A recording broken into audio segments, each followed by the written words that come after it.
अच्छा, तो जैसे हमने प्रीवियस लेक्चर में देखा था कि अप टिल 1932, या जैसे हम सो टू से एक classical era of particle physics कहते हैं, कि उसमें हमें ये पता था कि जो मैटर है वो बेसिकली 3 पार्टिकल से बना है, इलेक्ट्रॉन, प्रोटॉन और न्यूट्रॉन, और फोटॉन एक 4th पार्टिकल है जो कि एक मेडिएटर है। मेडिएटर क्या होता है मैं आपको बाद में बताऊंगा, लेकिन जो बेसिक इंग्रेडिएंट्स हैं मैटर के वो इलेक्ट्रॉन, प्रोटॉन और न्यूट्रॉन हैं। और हमें ये भी पता था कि न्यूक्लियस के अंदर प्रोटॉन्स और न्यूट्रॉन्स हैं, और इलेक्ट्रॉन जो है वो न्यूक्लियस के अराउंड रिवॉल्व कर रहा है according to the Bohr model.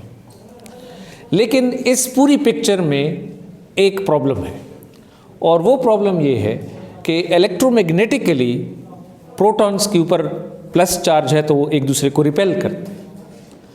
तो अब अगर न्यूक्लियस के अंदर प्रोटॉन्स हैं तो वो उनको आपस में रिपेल करना चाहिए, अगरचे न्यूट्रॉन्स भी हैं लेकिन न्यूट्रॉन्स पे चार्ज नहीं है तो वो इस रिपल्शन में हिस्सा नहीं लेते, तो उनको रिपेल करना चाहिए।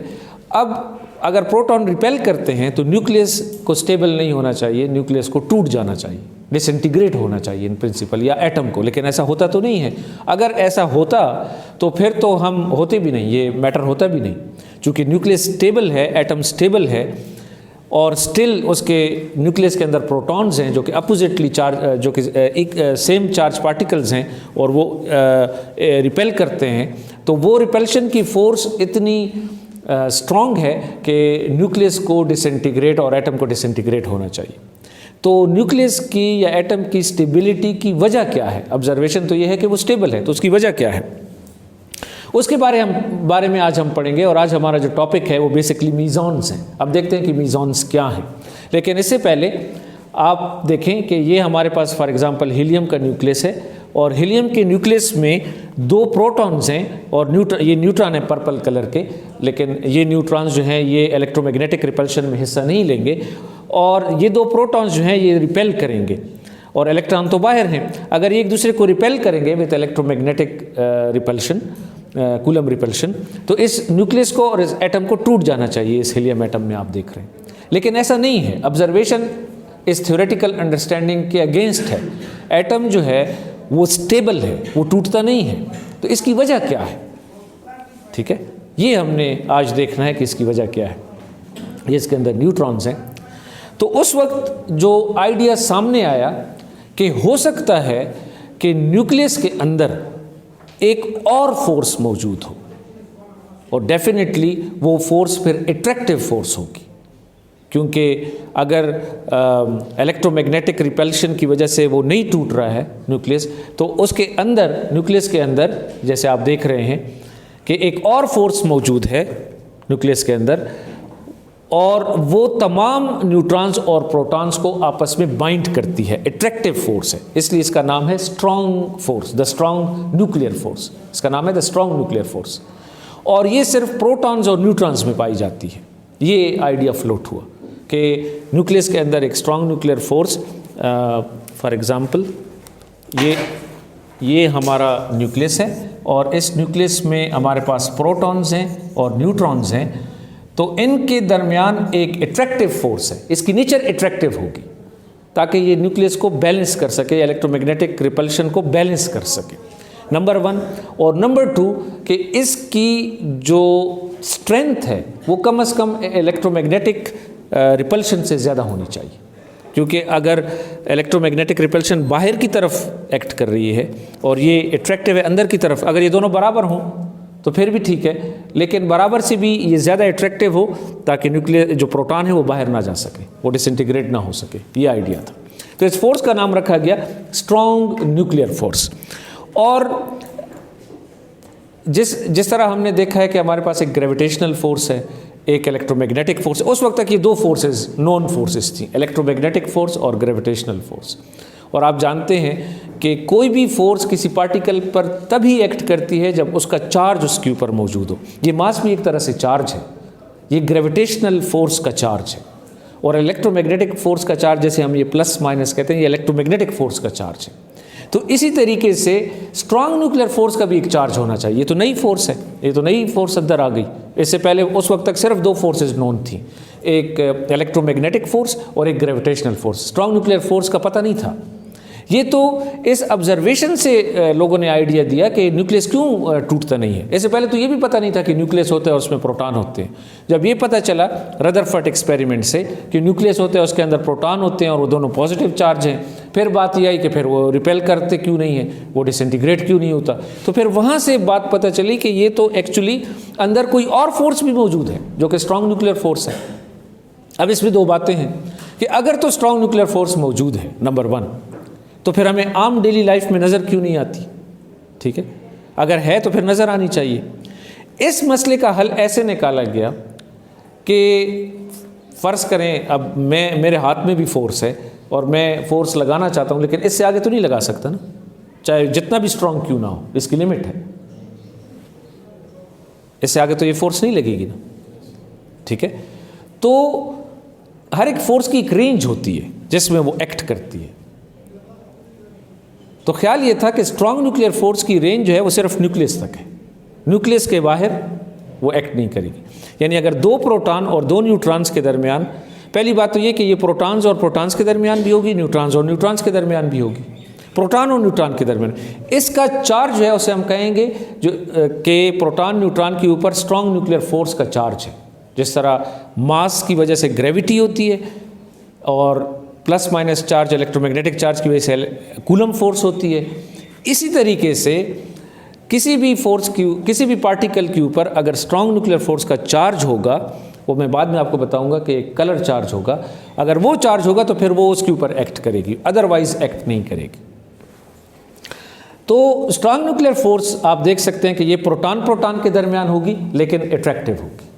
इस तरीके से ये न्यूट्रॉन न्यूट्रॉन के दरमियान भी होगी लेकिन अट्रैक्टिव होगी, और प्रोटॉन न्यूट्रॉन के दरमियान भी होगी।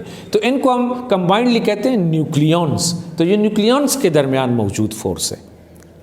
तो प्रोटॉन न्यूट्रॉन के दरमियान भी है, न्यूट्रॉन प्रोटॉन के दरमियान भी है, न्यूट्रॉन न्यूट्रॉन के दरमियान भी है, और ये बिल्कुल अट्रैक्टिव है, रिपल्सिव नहीं है, अट्रैक्टिव है, और ये इनको बाइंड करती है सबको। और इन सब पार्टिकल्स के ऊपर, प्रोटॉन के ऊपर भी और न्यूट्रॉन के ऊपर भी चार्ज होगा, जिसे हम स्ट्रॉन्ग न्यूक्लियर फोर्स का चार्ज कहेंगे।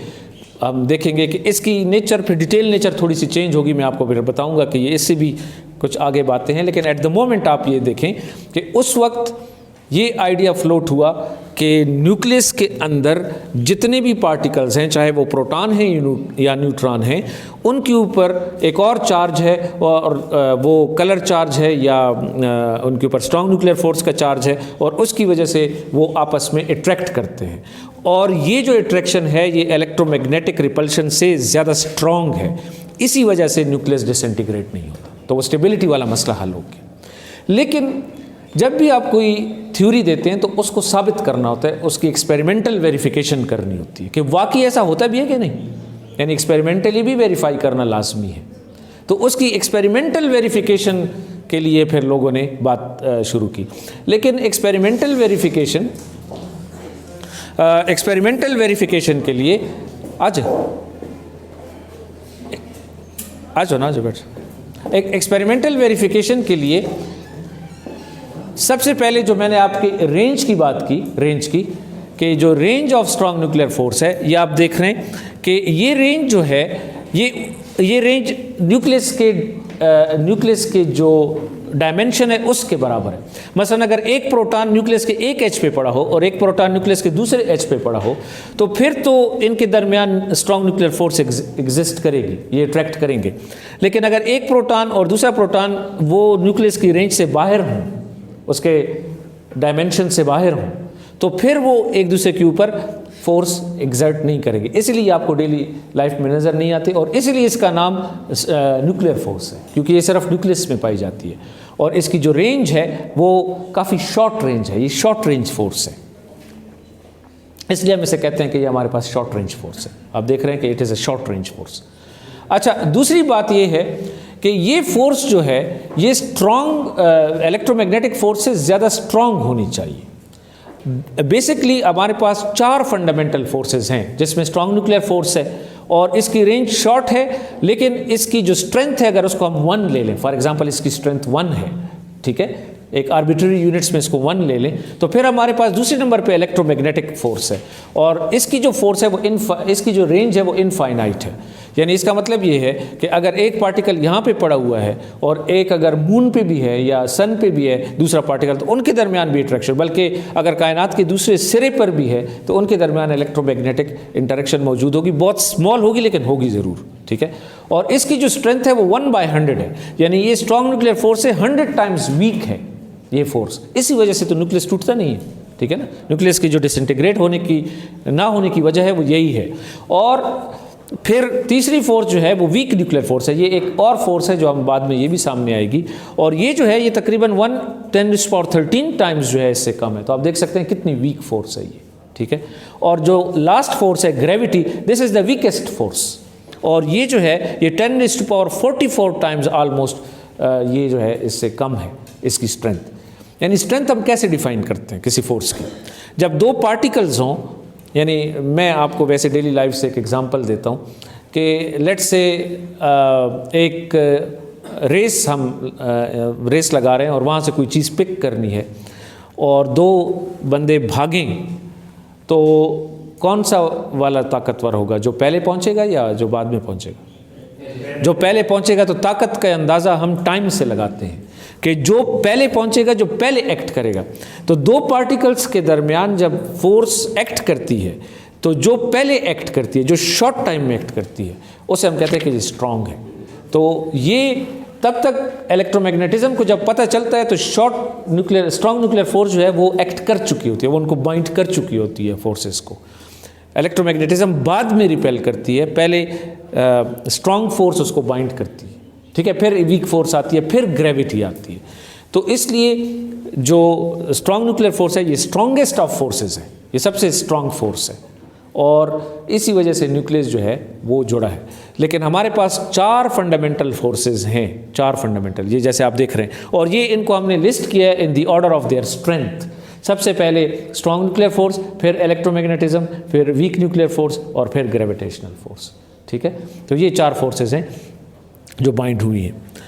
अब इस कहानी, अभी तक तो कहानी बड़ी अच्छी है, ठीक है जी, हमारे पास मसला हल हो गया, न्यूक्लियस की वो रह गई, न्यूक्लियस जो है वो स्टेबल होना चाहिए क्योंकि उसके अंदर एक नई फोर्स है। लेकिन मैंने आपको कहा ना कि हर चीज़ के लिए आपको एक एक्सपेरिमेंटल वेरिफिकेशन देनी होती है, राइट।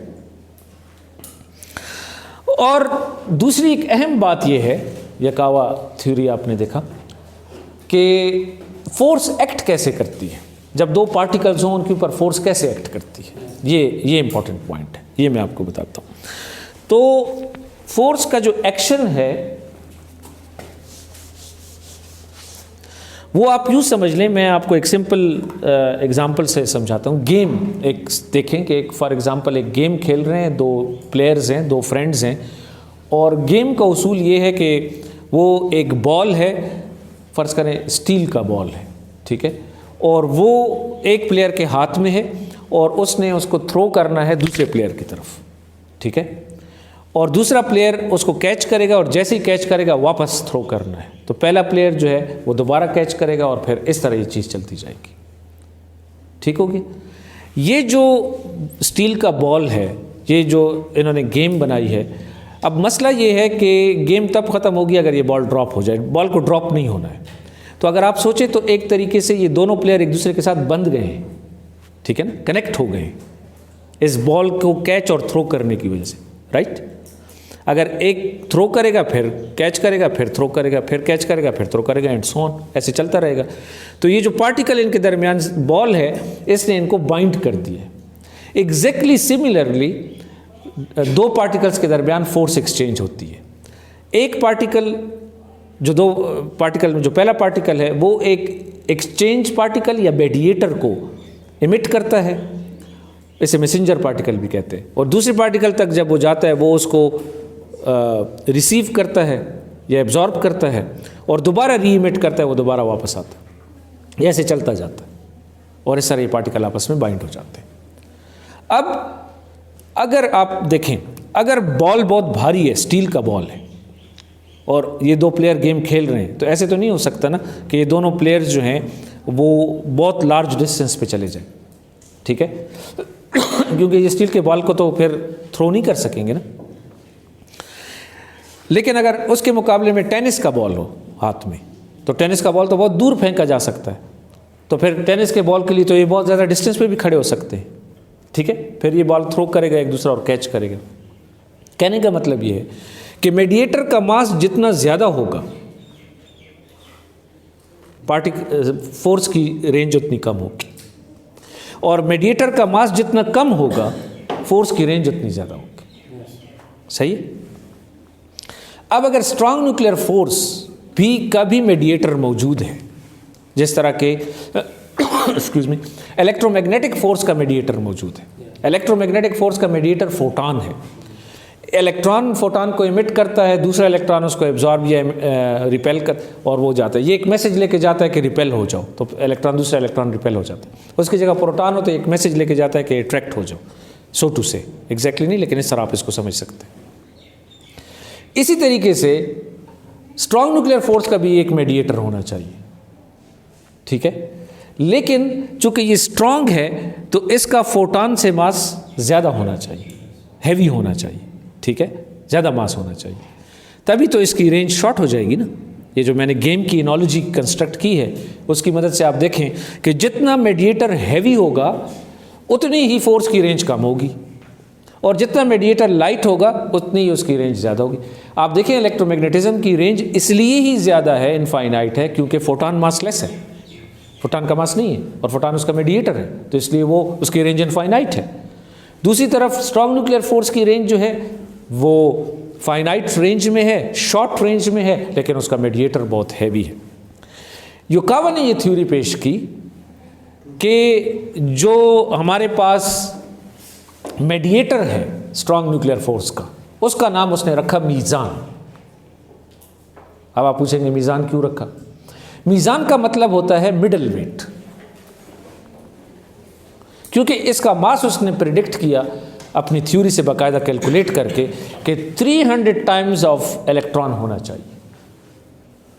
तो उसने सारे पार्टिकल्स को क्लासिफाई कर दिया, कैटेगरीज बना दी। अच्छा, इस कोर्स के अंदर हम एक काम ये भी करेंगे कि कैटेगराइजेशन करेंगे, क्लासिफिकेशन करेंगे। तो आज आपकी पहली क्लासिफिकेशन पार्टिकल्स की हो रही है, क्योंकि जो भी साइंस शुरू होती है सबसे पहले उसकी क्लासिफिकेशन होती है।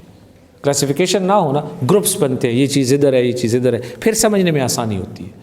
तो क्लासिफिकेशन पहली उस ज़माने में हुई, और वो क्लासिफिकेशन ये थी कि कुछ पार्टिकल्स का मास बहुत ज़्यादा है, कुछ का बहुत कम है, और कुछ का उनके दरमियान में, लाइट वेट, हैवी वेट और मिडल वेट, ठीक है। आपने किसी एक गेम में ये देखा होगा कि उसमें ये वेट के हिसाब से मुकाबला होता है। कौन सी गेम है? हाँ, बॉक्सिंग में आपने देखा है, या उसमें बॉक्सिंग में यूजुअली होता है, या वेट लिफ्टिंग में जितना वेट होता है ना वो उसके मुताबिक होता है। मिडल वेट कैटेगरी होती है, लाइट वेट कैटेगरी होती है, हैवी वेट कैटेगरी होती है, ये वेट के मुताबिक होता है। तो इस तरह हमारे पास 3 किस्म के पार्टिकल्स बन गए, middle wait, light weight, middle wait और हैवी वेट। जो लाइट वेट पार्टिकल्स हैं वो इलेक्ट्रॉन्स हैं, ये लाइट वेट पार्टिकल्स हैं, ठीक है। और जो मिडल वेट पार्टिकल्स हैं वो मीज़ान को कहा गया, क्योंकि मीज़ान का मतलब ही यही है। और फिर हम हैवी वेट पार्टिकल्स देखेंगे जिनको हम बरियान्स कहते हैं। तो ये क्लासिफिकेशन है।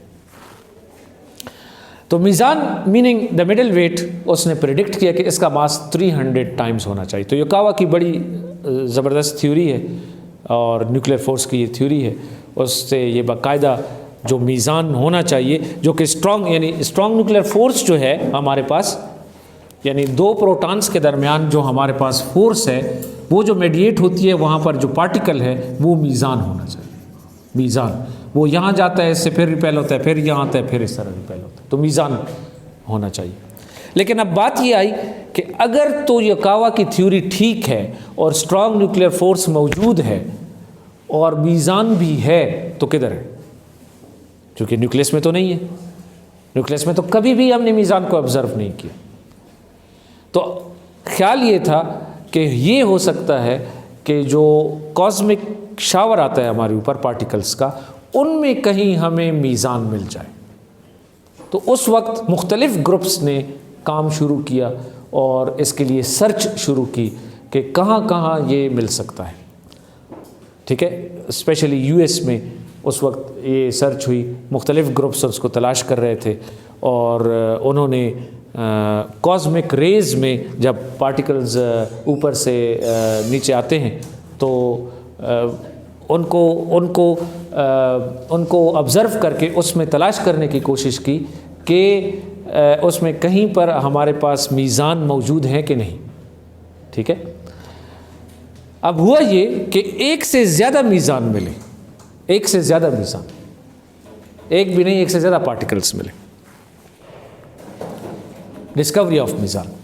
तो दो सेपरेट ग्रुप्स जो थे 1937 में फाउंडेड इन कॉस्मिक रेज, और एक एंडरसन ग्रुप था और एक स्ट्रीट का ग्रुप था। ये दो ग्रुप्स थे जो अमेरिका में काम कर रहे थे, यूएस में, और उन्होंने एक से ज़्यादा ग्रुप्स ने, दो ग्रुप्स ने एक से ज़्यादा पार्टिकल्स को डिस्कवर किया कॉस्मिक रेज के अंदर। एक का नाम जो था वो का नाम पायोन रखा गया और एक का नाम मियोन रखा गया, क्योंकि ये आपस में मुख्तलिफ थे। उसकी वजह ये थी कि ये जो पार्टिकल होते हैं इनको जब समझते हैं तो दो तीन पैरामीटर्स हैं मेजर। एक तो इनका मास है, एक इनकी लाइफ टाइम है कि ये जब बनते हैं टूटते हैं, तो जब ये बनते हैं और जब टूटते हैं इनके दरमियान इनका जो टाइम होता है इसको लाइफ टाइम का, यही ना, जिंदा पैदा होते हैं और मर जाते हैं, सो टू से। तो उसके अंदर जो लाइफ टाइम देखा गया और जो थ्योरी से कैलकुलेशन करके लाइफ टाइम निकाला गया, तो कुछ पार्टिकल्स के साथ मैच नहीं हो रही थी, क्योंकि जो लाइफ टाइम आ रहा था उतना लाइफ टाइम होना नहीं चाहिए था। तो योकावा ने से कम लाइफ टाइम, जो प्रेडिक्टेड लाइफ टाइम था उससे कम के ऊपर हमें भी पार्टिकल्स मिले, लेकिन बेसिकली दो मीज़ान मिले। पावल ने इनको एक्सपेरिमेंटली, पावल के ग्रुप ने इनको एक्सपेरिमेंटली दो मीज़ान्स को डिस्कवर किया और एक का नाम रखा गया मियोन और एक का नाम रखा गया पायोन। इसकी अपनी रीज़न है इनके नाम के लिए। तो आज जो हमारी लिस्ट है वो एक्सटेंड हो गई है कि हमारे पास जो टोटल नंबर ऑफ पार्टिकल्स हैं उनमें मियोन और पायोन का इजाफा हो गया। लेकिन क्वेश्चन ये राइज हुआ कि इनमें से मीज़ान कौन सा है, स्ट्रॉन्ग न्यूक्लियर फोर्स जो है, जो मेडिएट होती है, उसका मेडिएटर कौन सा है। जैसे फोटॉन जो है वो मेडिएटर है इलेक्ट्रोमैग्नेटिक फोर्स का, वो दो इलेक्ट्रॉन प्रोटॉन के दरमियान वो काम करता है, फोर्स को मेडिएट करता है। फोर्स ऐसे होती है ना, मेडिएट होती है इस तरह। तो फिर स्ट्रॉन्ग न्यूक्लियर फोर्स का मेडिएटर कौन सा वाला है, वो मियोन है कि पायोन है। तो इन दोनों की प्रॉपर्टीज़ को योकावा थ्योरी के साथ जब कंपेयर किया गया तो बात ये निकली कि ये मार्शक ने इसको थ्योरेटिकली भी किया, तो बात ये निकली कि जो ट्रू मीज़ान है वो एक्चुअली पायोन है। अब बात ये है कि फिर मियोन का क्या होगा, लेकिन वो तो बात की बात है। लेकिन जो ट्रू मीज़ान है जो कि स्ट्रॉन्ग न्यूक्लियर फोर्स को मेडिएट करता है वो बेसिकली पायोन है। ठीक होगी। अच्छा, तो अब हमारे पास, जैसे मैंने कहा, जो टोटल नंबर ऑफ पार्टिकल्स है वो काउंटिंग को हम दोबारा करते हैं जो हमने स्टार्ट की हुई थी। तो पहला पार्टिकल हमारे पास, जैसे अगर आपको याद हो, तो वो इलेक्ट्रॉन है।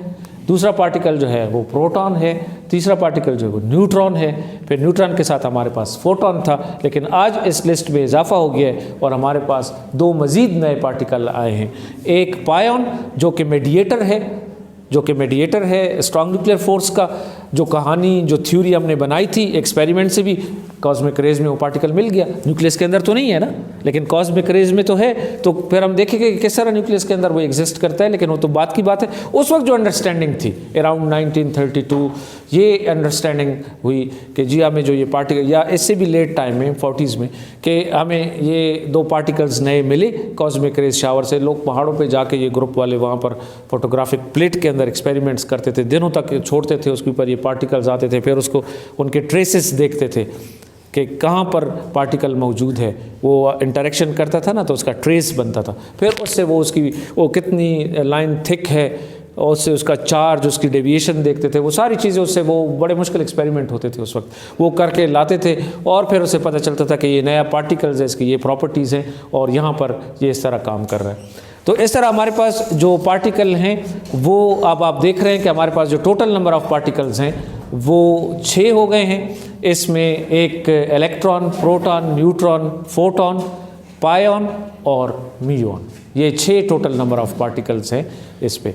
यानी कहने का मतलब ये है कि ये फंडामेंटल पार्टिकल्स हैं, इनसे सारा मैटर बना है as up to let's say 1940s। उस वक्त तक ये अंडरस्टैंडिंग थी कि ये पार्टिकल, यानी वो तो अभी कहानी तो स्टिल भी चल रही है हमारे पास, लेकिन एंड पे जब हम पहुंचेंगे और ये काउंटिंग हमारी कंप्लीट होगी 64 पार्टिकल्स तक हम पहुंचेंगे। लेकिन एट द मोमेंट, यानी if you consider yourself to be in 1930s and 40s, तो उस वक्त जो टोटल नंबर ऑफ पार्टिकल्स का जो काउंट था वो ये था, तो टोटल नंबर ऑफ पार्टिकल। ये कुछ रेफरेंसेस हैं। तो आज आपने देखा कि ये पार्टिकल्स की लिस्ट एक्सटेंड हुई है। अब अगर आपका इसमें कोई क्वेश्चन है, कुछ पूछना है, हाँ क्वेश्चन कर सकते हैं, पूछें जी। सर ये आपने जो एक्सचेंज पार्टिकल की बात की कि स्ट्रॉन्ग न्यूक्लियर फोर्स के दरमियान जो एक्सचेंज पार्टिकल है, मतलब जो फील्ड इंटरेक्शन वहाँ पे हो रही है वो एक्सचेंज पार्टिकल की वजह से हो रही है जो हमारे पास पायॉन है। लेकिन ये पायॉन तो न्यूक्लियस में एग्जिस्ट नहीं करता, वो तो कॉस्मिक रेस से आ रहा है, तो फिर कैसे इसका एक्सचेंज पार्टिकल बन गया? नहीं, जो एक्सचेंज पार्टिकल होता है ना, वो एक तरह से मसलन 2 पार्टिकल्स हैं, एक प्रोटॉन है दूसरा प्रोटॉन है, तो प्रोटॉन से ही वो ओरिजिनेट होता है और दूसरे प्रोटॉन में जाके वो एब्जॉर्ब हो जाता है। तो एक तरह से वो 2 प्रोटॉन्स के सिस्टम का हिस्सा है। तो वो, हालांकि ये पायॉन वाकई एक्सचेंज पार्टिकल नहीं है, ये तो उस वक्त की बात है। अब ये हम देखेंगे कि ये चेंज होगा और ऐसे पार्टिकल होंगे जो वाकई न्यूक्लियस में मौजूद है। लेकिन अंडरस्टैंडिंग ये थी कि ये प्रोटॉन से ही वो एमिट होता है और दूसरे प्रोटॉन में एब्जॉर्ब होता है, फिर दोबारा एमिट होता है, फिर एब्जॉर्ब होता है, तो वो उनके अंदर ही मौजूद है, ठीक है। लेकिन उसको ऑब्जर्व करने के लिए आपको प्रॉपर प्रोब चाहिए जो अंदर जाके देख सके, इन इलास्टिक स्कैटरिंग की मदद से कुछ तरीके से वो अंदर जाके देख सके। तो कॉस्मिक रेज में तो ऑब्जर्व हो गया, लेकिन बाद में ये हुआ नहीं, न्यूक्लियस में हमें नहीं मिला और हमें पता चला कि ये वाक़तन नहीं है एक्सचेंज पार्टिकल, कोई और पार्टिकल है। लेकिन ख्याल ये था कि वक्त के साथ हम इसको डिस्कवर कर लेंगे न्यूक्लियस के अंदर भी, अदरवाइज़ ये कॉस्मिक रेज में तो एनीवे डिस्कवर हो गया था, क्योंकि इसकी जो प्रॉपर्टीज़ थी और यकावा की थ्योरी से जो मीज़ान की प्रॉपर्टीज़ प्रिडिक्ट की गई और पायॉन की जो प्रॉपर्टीज़ है, मसलन मास, लाइफ टाइम, ये चार्ज वगैरह, ये सारी उससे मैच करती थी, ठीक है ना। इसकी मिसाल मैं आपको ऐसे दे सकता हूँ कि हम कहें कि आप, हमारा एक दोस्त है, वो यहाँ पर इस तरह लगता है, हमने कभी उसको देखा नहीं, लेकिन हमें जो उसकी डिस्क्रिप्शन है और कोई उसी तरह आ जाए तो हम कहेंगे कि ये वही है, ठीक है ना। इसको होना इधर चाहिए था लेकिन ये वही है, इसको यहाँ भी हमें मिल जाएगा। तो इसलिए जब पायॉन की जो प्रॉपर्टीज थी वो टोटली यकावा के मीज़ान के साथ मैच कर रही थी, तो हमने कहा कि यही है वो। तो हम इसको फिर न्यूक्लियस के अंदर भी देखेंगे, लेकिन वो तो उस वक्त तो कंप्लीट नहीं थी अंडरस्टैंडिंग। बाद में अंडरस्टैंडिंग जब डेवलप हुई तो पता चला कि बेसिकली कहानी कुछ और है। हाँ जी,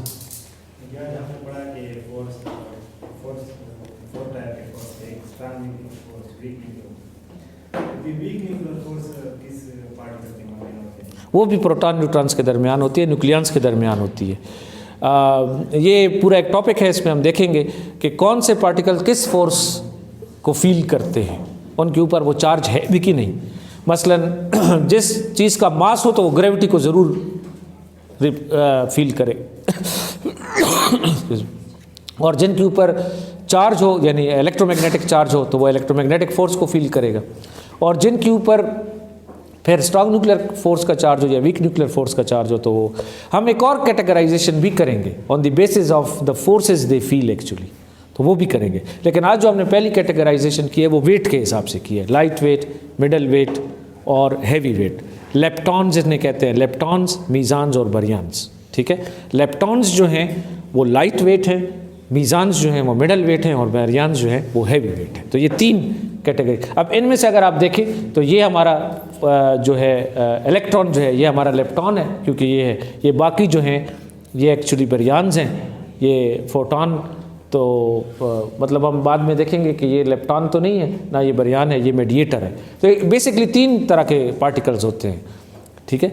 तो वो इनमें मेडिएटर्स में आ जाते हैं। और पायॉन म्यूऑन भी जो है उस वक्त तो मेडिएटर थे, लेकिन अभी हमें पता है कि ये मेडिएटर नहीं है, ये बेसिकली मीज़ान्स हैं। इनकी डिफिनीशन रीडिफाइन करेंगे, इसको हम किसी और टर्म्स में रीडिफाइन करेंगे, लाइट वेट किसे कहते हैं, मीज़ान किसे कहते हैं, बरियान्स किसे कहते हैं, लेप्टॉन किसे कहते हैं। जब रीडिफाइन हो जाएगा जो आज की अंडरस्टैंडिंग है, एट द एंड वो आपको पता चलेगी, फिर वो वहाँ से बात क्लियर होगी।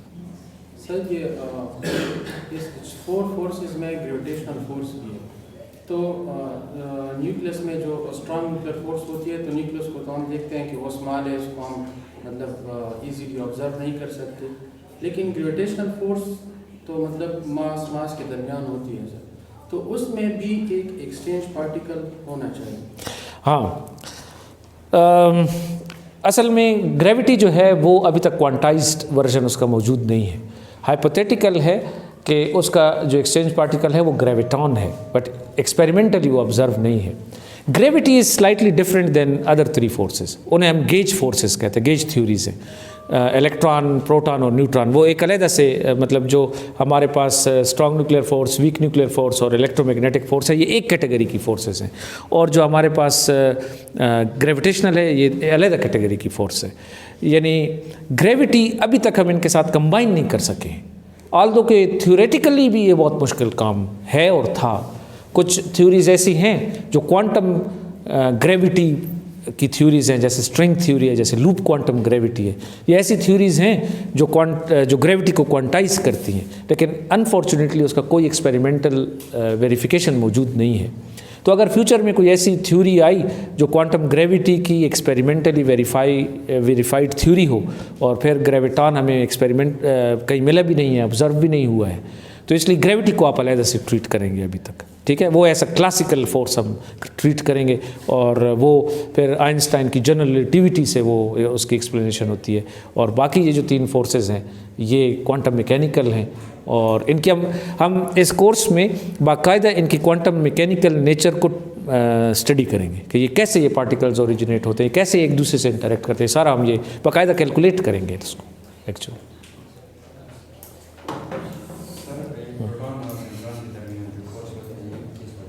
प्रोटॉन स्ट्रॉन्ग न्यूक्लियर फोर्स होती है ना। हाँ नहीं, वो इस चार्ज की वजह से नहीं होता, वो इस वजह से नहीं होता कि प्रोटॉन पे प्लस चार्ज है, न्यूट्रॉन पे कोई चार्ज नहीं। इलेक्ट्रोमैग्नेटिक चार्ज नहीं है, ये एक और चार्ज है। जैसे हम स्ट्रॉन्ग न्यूक्लियर फोर्स का चार्ज कहेंगे, बाद में आपको पता चलेगा कि इस चार्ज का नाम कलर चार्ज है, वो फिर बाद में मैं आपको उसमें थोड़ी सी डिटेल मौजूद है और है। तो वो इस प्लस माइनस चार्ज की वजह से नहीं है, इलेक्ट्रोमैग्नेटिक चार्ज की वजह से इनके दरमियान एक ट्रैक्शन नहीं है स्ट्रॉन्ग न्यूक्लियर फोर्स, ये किसी और प्रॉपर्टी की वजह से, किसी और चार्ज की वजह से। ठीक है, ओके जी, thank you very much, welcome.